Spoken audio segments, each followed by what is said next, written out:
Kalau dari Mandailing ini ada namanya KPTS, Keluarga Pelajar Tapanuli dan sekitarnya. Tapanuli dan sekitarnya berarti luas ya, tidak hanya Mandailing ya. Kalau dulu Tapanuli Selatan pecah, jadi Madinah kita buat sekitarnya. Nah. Ustadz pengurus juga ya? Saya pernah ketua. 4 tahun tertempuh pendidikan itu tidak begitu mengalami kendala banyak ya Ustaz? Alhamdulillah, kalau kendala banyak, tapi setiap kendala ada solusinya. Ada solusinya. Biasa kalau Ustadz mengalami kendala, apa yang dilakukan Pak Ustadz?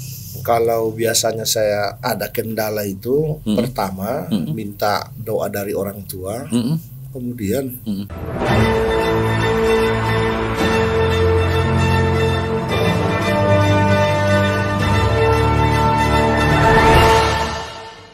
Assalamualaikum warahmatullahi wabarakatuh. 102,6 FM Saturasi Suara, satu kata penuh makna pasti selalu di hati. Jumpa lagi dengan kami program Talk Show Ruang Paslah Cerdas dan Inspiratif. Hari ini sahabat Istat FM, kita akan mengulik perjalanan dan fungsi dari Majelis Ulama Indonesia. Di sini sahabat Istat FM sebagai organisasi masyarakat atau Ormas Majelis Ulama Indonesia memegang peran strategis dalam membangun kesepahaman, toleransi, dan pemersatu antar umat beragama sangat berpengaruh penting terhadap kehidupan masyarakat di Indonesia. Majelis Ulama Indonesia juga berfungsi sebagai wadah silaturahim ulama, zu'ama, dan cendekiawan Muslim Indonesia untuk menyatukan gerak dan langkah umat Islam dalam mewujudkan kesatuan dan persatuan umat dalam rangka menyukseskan pembangunan serta ketahanan nasional Republik Indonesia. Nah, ada 7 poin sahabat Istat FM penting barangkali yang menjadi tugas dan tujuan Majelis Ulama Indonesia, yakni sebagai pengawal bagi penganut agama Islam, kemudian sebagai pemberi edukasi dan pembimbing bagi penganut agama Islam, lalu sebagai penjaring kader-kader yang lebih baik, sebagai pemberi solusi bagi masalah keagamaan di dunia internasional, sebagai perumus konsep pendidikan Islam, sebagai pengawal konten dalam media massa, sebagai organisasi yang menjalankan kerjasama dengan organisasi keagamaan. Melihat tugas dan fungsi Majelis Ulama Indonesia itu termasuk MUI di Mandailing Natal, tentunya bukanlah hal yang mudah dilakukan. Agar program-program kerja MUI berjalan dengan baik, tentunya dibutuhkan leadership yang integritasnya dan kapabilitasnya memenuhi syarat untuk memimpin organisasi ini. Dan semua itu kini ada di pundak seorang ketua Majelis Ulama Mandailing Natal. Hari ini sahabat Istat FM, kita akan menghadirkan dan alhamdulillah sudah berada di studio 3 ini narasumber kita, yaitu Ustadz Haji Muhammad Nasir LC SPDI, dengan tema kita pada hari ini, pada edisi ini adalah Nakodai MUI di tengah fenomena penyakit masyarakat. Assalamualaikum Pak Ustadz. Waalaikumsalam warahmatullahi wabarakatuh. Kaifa haluk Ustadz? Alhamdulillah tamam kuisin. Bil khair. Alhamdulillah. Alhamdulillah. Cukup segitu Ustadz. Makasih Ustadz sudah hadir di studio, sehat selalu. Amin. Ya. Kita bicara tentang Majelis Ulama Indonesia karena memang diberi amanah kepada Pak Ustadz ya, menakodai Majelis Ulama ini di tengah fenomena penyakit masyarakat gitu loh Ustadz ya. Iya. Nah, ini Pak Ustadz sebagai pengawal bagi penganut agama Islam, kemudian fungsi-fungsi dari MUI ini. Tapi kita sebelum ke situ, saya mau ngajak Pak Ustadz dulu bernostalgia, barangkali masih ingat masa-masa di pesantren gitu kan. Ya. Nah, bisakah Pak Ustadz bercerita perjalanan ini dari masa kecil ini? Assalamualaikum warahmatullahi wabarakatuh. Waalaikumsalam warahmatullahi wabarakatuh. Alhamdulillah saya tinggal di Desa Huraba, Kecamatan Siabung, dan setelah ada pemekaran sekarang sudah menjadi Huraba 2. Huraba 2 ya. Kemudian di SD 014252 di Huraba. Memang waktu kecil dulu kita tinggal di Huraba. Kalau lingkungan keluarga, alhamdulillah boleh dikatakan kalau status sosialnya itu menengah ke bawah. Namun, alhamdulillah ya Pak Ustadz ya. Namun dengan bantuan berkat didikan orang tua, alhamdulillah saya dari kecil itu sudah dilatih dalam agama. Bahkan kalau di rumah dari 6 tahun itu puasanya harus 30. Tidak 30. pernah lagi 30. Itu sebelum SD. 6 tahun masuk 6 kelas tahun 1 ya? SD. Kalau dulu Kelas sudah 7 tahun berarti sebelum SD itu. Sebelum SD udah Semua harus 6 30. tahun harus 30 hari puasanya selama Ramadan. Itu pendidikan di rumah. Gitu ya. Ada apa tadi nggak tuh Ustaz? Dulu belum ada hadiah, hukuman yang ada. Kalau Hukuman tidak ya. selesai ada hukuman Dari orang tua dari ya. orang tua. Jadi di masa kecil Ustadz tuh sudah sering diajak barangkali ke masjid atau sama orang tua atau bagaimana dengan kehidupan yang sangat religius itu. Kalau waktu kecil kita pun sudah terbiasa sholatnya ke masjid sama orang tua, apalagi di waktu-waktu malam. Malam ya. Sholat maghrib, sholat isya, subuh, itu senantiasa diajak. Senantiasa diajak. Jadi Ustadz pernah tidur nggak di masjid waktu Ramadan? Kalau tidur sering. Marando sih ya Pak Ustadz ya. Sering tidur di masjid. Oke Pak Ustadz. Jadi kan Pak Ustadz udah terbiasa ya, artinya didikan orang tua, masa kecil yang sangat religius gitu kan. Ada pesan nggak dari orang tua? Kalau pesan dari orang tua dulu itu pertama, sholat itu tak boleh tinggal 5 waktu dari sejak kecil kita dilatih. Kemudian puasa itu dari kecil kita pun dilatih 30. Itu pesan ya? Pesan. Itu berkali-kali dipesankan sama Pak Ustadz, jangan lupa sholat begitu. Iya. Kalau nggak sholat Pak Ustadz? Itu dikasih hukuman. Pernah nggak dihukum nggak sholat? Kalau saya tidak pernah, tapi kalau kakak abang pernah juga dikasih hukuman. Biasanya karena apa itu? Tinggal sholat. Tinggal sholat.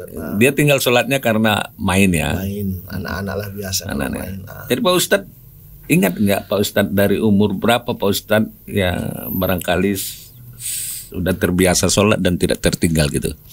Kalau perhitungan kita dari kelas 3 SD lah. Kelas 3 SD nggak pernah tinggal lagi. 5 waktu. Itu nggak pernah lagi dari 3 SD. Alhamdulillah. Artinya belum dewasa itu Pak Ustadz ya? Dewasa. Jadi sebelumnya masih tinggal-tinggal gitu ya? Paling apa subuh ya Pak? Subuh yang sering itu zuhur sama asar. Oh zuhur asar ya? Zuhur sama asar karena orang tua ke sawah. Kita pun kan misalnya kadang bohong-bohong sedikit sholatnya yang bilang aja sholat. Ada sholat sudah gitu ya. Sembahyang mau madu gitu ya. Baik Pak Ustadz.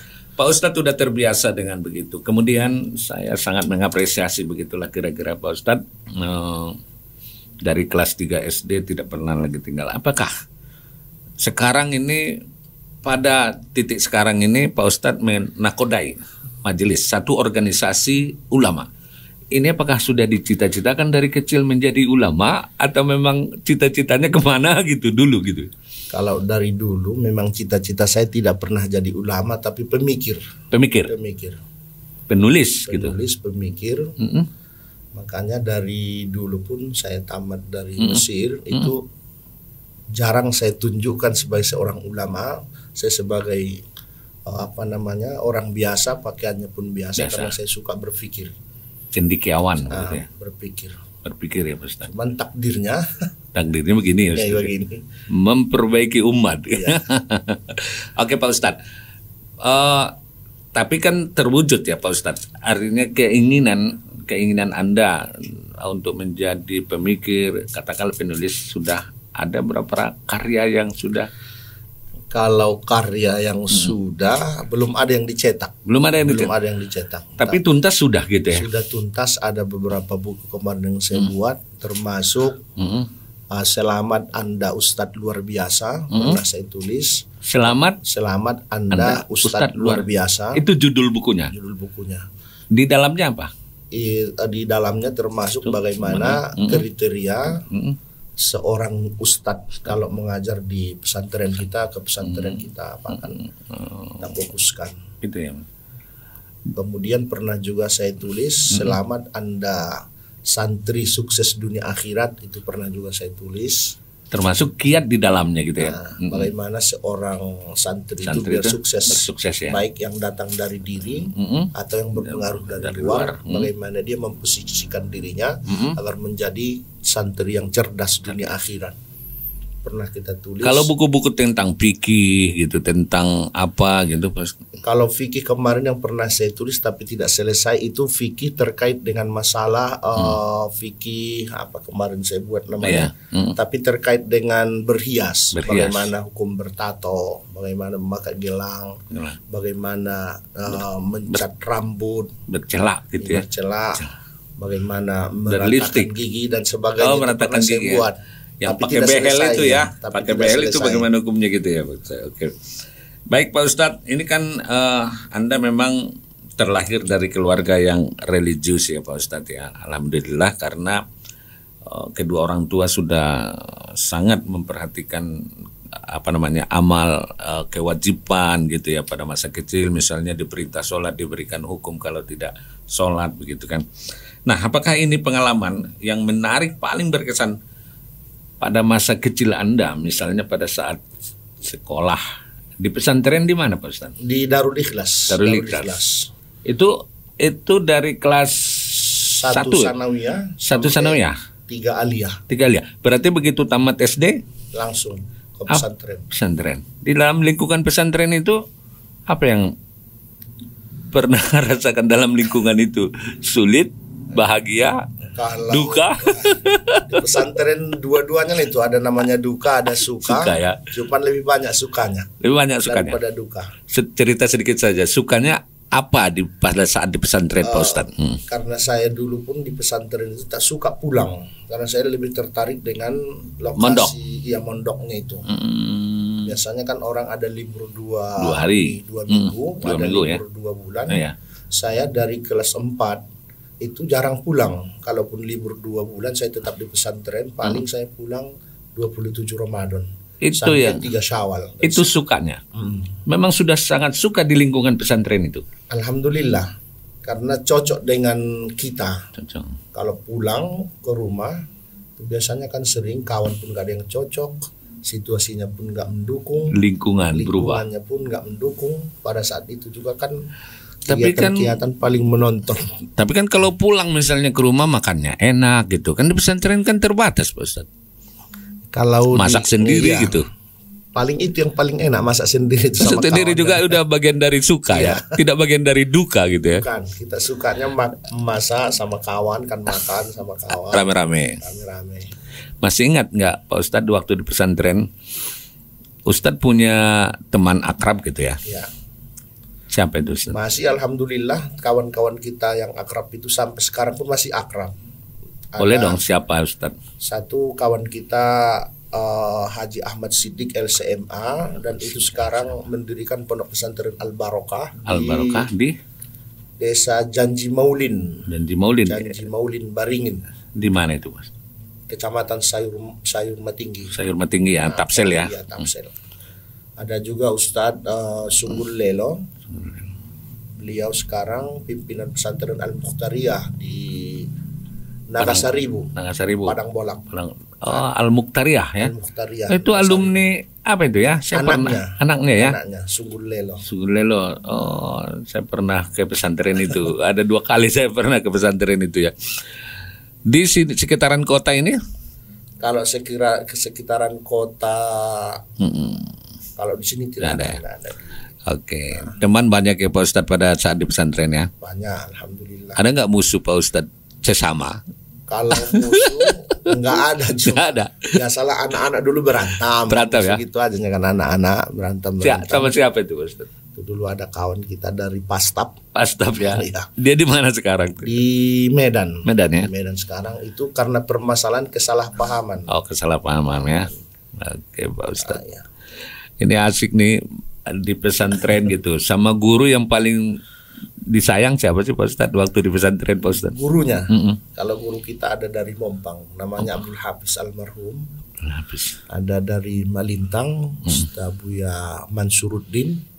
Itu yang paling disayang oleh Pak Ustadz. Kemudian satu lagi Buya Absir Saleh. Buya Absir Saleh Siregar ya. Sekarang sebagai ketua yayasan.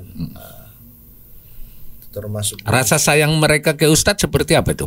Alhamdulillah ada timbal balik. Timbal balik ya. Dan saya banyak terinspirasi dari pemikiran-pemikiran mereka, cara mereka belajar, cara mereka menyampaikan, dan cara mereka ketika mendidik.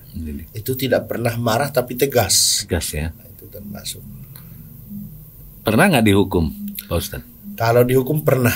Kenapa itu? Pernah juga dihukum dulu, namanya waktu kelas 3 sanawiyah, kita kan ujiannya ke MTSN Panyabungan. Ya, ya. Setelah selesai ujian, waktu itu Eptanas, masih Eptanas. Ya.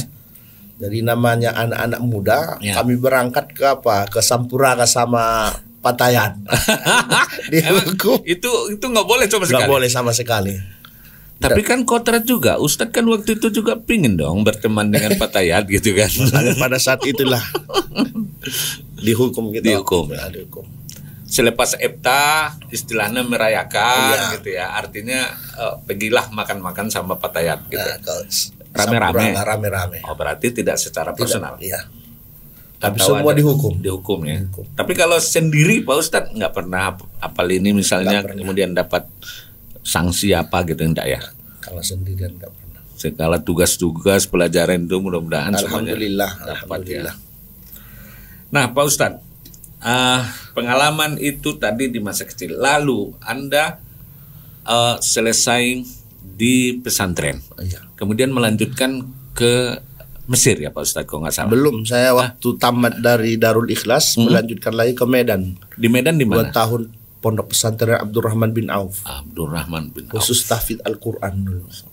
Berarti Pak Ustadz selesai 30 juz ya Pak Ustadz? Alhamdulillah, tapi tak pernah saya sebutkan. Tidak pernah saya. Jadi nggak ada di depan. Ustadz Nasir Al-Hafiz. Nggak gitu. pernah. Nggak pernah. Saya selesai 2001. 2001 ya Pak Ustadz. Dengan waktu itu sekitar 8 bulanan. Jadi di Medan khusus tahfiz gitu ya. Al-Quran. Lalu setelah itu berangkat ke? Baru setelah itu ada pembukaan beasiswa untuk Al-Azhar di Yayan Sumatera Utara. Dan saya daftar. Alhamdulillah ujian lulus. Nah, karena lulus makanya berangkat ke Mesir. Jadi saya dari awalnya dari Indonesia pun udah beasiswa penuh. Berangkat ke Al-Azhar. Ini tahun berapa nih Pak Ustadz? Tahun 2001. 2001 usia Pak Ustadz? Waktu itu sekitar 2 tahun setelah selesai dari 19 1920 lah. 1920 itulah pengalaman pertama berangkat ke Mesir gitu Pak Ustadz ya. Kalau berangkatnya di bulan September tanggal 19 dari Jakarta. Nah, itu diterima beasiswa di Mesir di Al-Azhar ya. Iya. Jurusan apa nih Pak Ustadz? Jurusannya, fakultas lah begitu. Fakultasnya Fakultas Usuluddin. Usuluddin ya. Jurusannya jurusan dakwah dan wawasan keislaman. Dakwah. Siapa teman Pak Ustadz di sana? Ada angkatan Pak Ustadz nggak? Kalau dari Indonesia nggak ada. Kalau dari Indonesia nggak ada. Nggak ada ya? Satu fakultas itu nggak ada? Ada. Dari Indonesia? Yang ada dari Mesir. Mesir? Kemudian Thailand, Malaysia. Itu di fakultas Anda satu letting lah, satu angkatan letting, gitu, nggak ada. 500 orang nggak ada, cuman saya sendiri yang jurusan itu.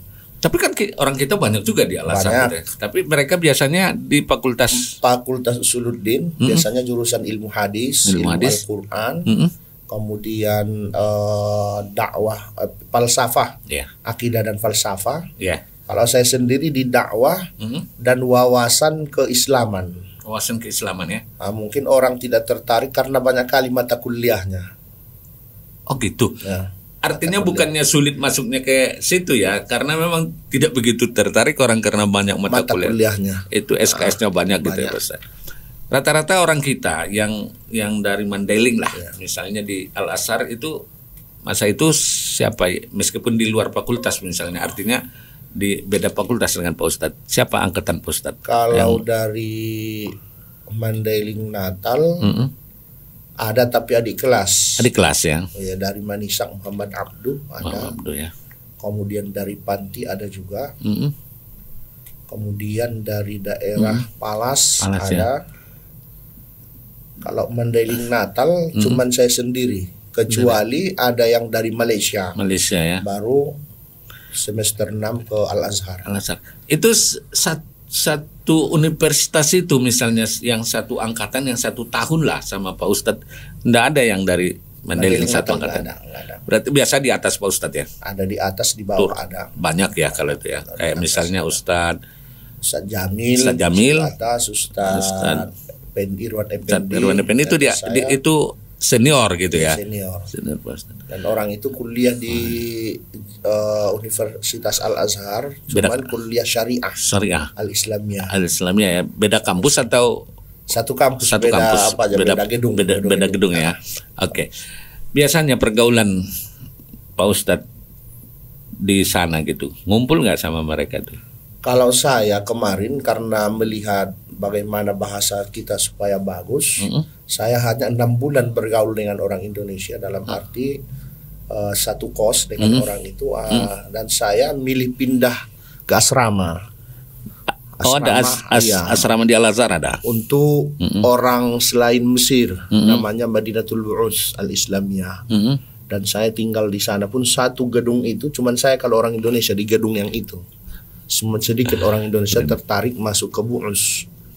Di situ paling banyak kita bergaul dengan orang Afrika ya. Ada sekitar 68 negara. Oke, jadi tapi kalau organisasi tetap mengikuti ya. Daerah kita. Kalau dari Mandailing ini ada namanya KPTS, Keluarga Pelajar Tapanuli dan Sekitarnya. Tapanuli dan sekitarnya berarti luas ya, tidak hanya Mandailing ya. Kalau dulu Tapanuli Selatan pecah jadi Madinah, kita buat sekitarnya. Nah. Ustadz pengurus juga ya? Saya pernah ketua 2004. Ya. Udah ketua pelajar Tapanuli dan sekitarnya ya. Oke. Pak Ustadz kan setelah di sana ngumpul gitu kan, berapa tahun menempuh? Sama dengan di Indonesia, 8 semester 4 tahun. 4 tahun. Itu 4 tahun Ustadz tuntas. Alhamdulillah sudah tuntas. Wisuda tahun 2005. 2005. Ya. Oke, LC ya Pak Ustadz ya. Apa sih ini LC ini? Lisains. Dia memang LC itu dia ini satu gelar keagamaan atau dari kalau lisains atau LC itu semua S1 disiplin dari agama ya. Di agama seluruh Timur Tengah itu pakai lisains ya. Kadang-kadang kan di sini dilecehkan orang kadang-kadang kan gitu kan. Tapi itu memang khusus dia itu detail untuk pendidikan agama ya. Kalau di sini misalnya syariah, Quran, kemudian hadis gitu ya. PAI pendidikan agama Islam, Madrasah Islamiyah itu semua pakai LC. Ya. Maka dari lulusan dari sana itu pasti LC gitu ya Pak. Kecuali dia mengambil pendidikan. Kalau pendidikan bakalarius namanya. Oh, bakalarius ya. Bakalaureus juga gitu ya. Baik, Pak Ustadz. Ini Ustadz sudah mendapatkan gelar LC, kemudian sudah 4 tahun tertempuh pendidikan itu, tidak begitu mengalami kendala banyak ya Ustadz? Alhamdulillah, kalau kendala banyak, tapi setiap kendala ada solusinya. Ada solusinya. Biasa kalau Ustadz mengalami kendala, apa yang dilakukan Pak Ustadz? Kalau biasanya saya ada kendala itu, pertama minta doa dari orang tua, kemudian sholat lah biasanya. Iya, sholat malamnya. Iya, pakai sholat qiyamul lail. Kemudian kita minta doa restu dari orang tua.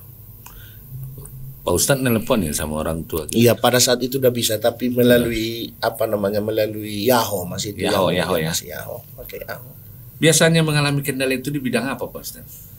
Kalau yang sering biasanya kita kan kalau di Al-Azhar mau ujian itu sering kendala karena rata-rata diktat kita itu tidak ada di bawah 800 halaman. Kita ujian kan dari halaman 1 sampai 800. Sekali ujian kita 6 mata kuliah biasanya satu semester. Kalau saya 7 mata kuliah. Jadi kadang-kadang disitulah harus selesai kita baca, kemudian kita pahami, Biasanya kendalanya itu paling kita minta doa mau ujian aja. Kalau yang lain nggak pernah ada kendalanya. Jadi kendala kalau jajan apa enggak ya? Alhamdulillah karena kita beasiswa. Beasiswa ya Pak Ustadz ya. Oke, untuk biaya hidup mahal nggak di Mesir? Kalau di Mesir termasuk daerah yang murah. Ya. Karena saya perhitungkan kalaupun dibelanjai oleh orang tua itu sudah cukup 500.000 per bulan itu semua. Dan sana murah kehidupannya. Nah, Pak Ustadz, kalau mengalami kendala minta doa sama orang tua, pengalaman Anda terkabul atau bagaimana gitu? Alhamdulillah. Semua yang didoakan orang tua saya rasakan itu tidak ada kendalanya. Seperti waktu mau berangkat haji, itu dulu kan saya di Al Azhar. Dari Mesir ke Saudi itu biayanya sekitar $1.500. Sementara kita beasiswanya pun sedikit. Akhirnya datang telepon orang tua tak boleh pulang kalau tidak haji, karena orang berpikir itu daerah Arab dekat. Ya, padahal Mesir ini belum tentu aja kita di Mesir atau di Libya atau di mana gitu ya. Sudah selesai izin tinggal nggak ada lagi. Sudah selesai di Mesir. Akhirnya saya minta doa, saya mendaftar lagi bisa mengambil kursus bahasa. Akhirnya dikasih 1 tahun lagi visa. Dan berkat doa orang tua, saya tidak mengeluarkan sedikit pun uang, karena pada saat itu saya terpilih sebagai panitia penyelenggara ibadah haji. Temus ya. Itu doa yang benar. Alhamdulillah. Oke, Ustaz, terima kasih. Kalau tadi balik lagi, kalau ibu apa, Pak Ustaz? Umat misalnya, biasanya pesan apa itu disampaikan ke Ustaz? Kalau yang sering dipesankan pertama itu sholat tidak pernah tinggal. Sama ya, ayah dengan umat sama ya. Sholat, puasa sama ya. Kemudian sering mengaji itu sering dipesankan. Setelah Ustadz merantau ke Mesir, itu ada 4 tahun lebih gitu. 4 tahun. Nggak pernah pulang. Nggak pernah. Begitu pulang apa yang dirasakan Pak Ustadz? Ya, alhamdulillah luar biasa. Luar biasa. Cuman yang dirindukan orang tua lah. Orang tua. Cuman pertama kali saya sampai di Jakarta 26 Februari kalau tidak salah. Yang mau saya cari gulai belum gadung. Di Jakarta. Di Jakarta. Ketemu alhamdulillah Soekarno Hatta. Tapi tidak seenak masakan Uma ya. Nah, setelah itu Anda pulang misalnya ke sini ke Mandailing, lalu beraktivitas seterusnya di sini Pak Ustadz ya. Iya, di Mandailing. Ya. Pertama setelah itu pernah juga saya di Medan sekitar 2 minggu pernah. Tapi tidak saya rasakan nggak ada ketenangan kalau tinggal di kota. Akhirnya saya pulang ke Panjabungan. Aktivitasnya setelah pulang? Saya di pesantren. Oke, kita tahan dulu Pak Ustadz ya. Baik sahabat Istad FM, kita sudah ulik di ruang paslah cerdas dan perjalanan masa kecil Pak Ustadz. Kemudian proses pendidikannya mulai dari pesantren hingga ke Mesir di Universitas Al Azhar.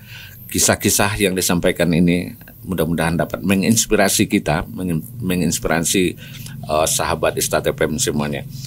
Kita akan berbincang pada sesi kedua ini. Salah satu tugas penting Majelis Ulama ini sebagai pemberi edukasi dan pembimbing bagi umat Islam. Karena tema kita pada hari ini adalah Ustadz Nasir yang menakodai Majelis Ulama Indonesia di tengah fenomena penyakit masyarakat. Akan kita ulik bagaimana tugas, fungsi, gerakan, program dan segala macam kaitan sinergitas dengan pemerintah, dengan masyarakat, dengan stakeholder lainnya itu, bagaimana kita bisa membina masyarakat kita, rakyat Mandailing Natal khususnya dari fenomena penyakit masyarakat ini. Nantikan selepas pariwara berikut ini.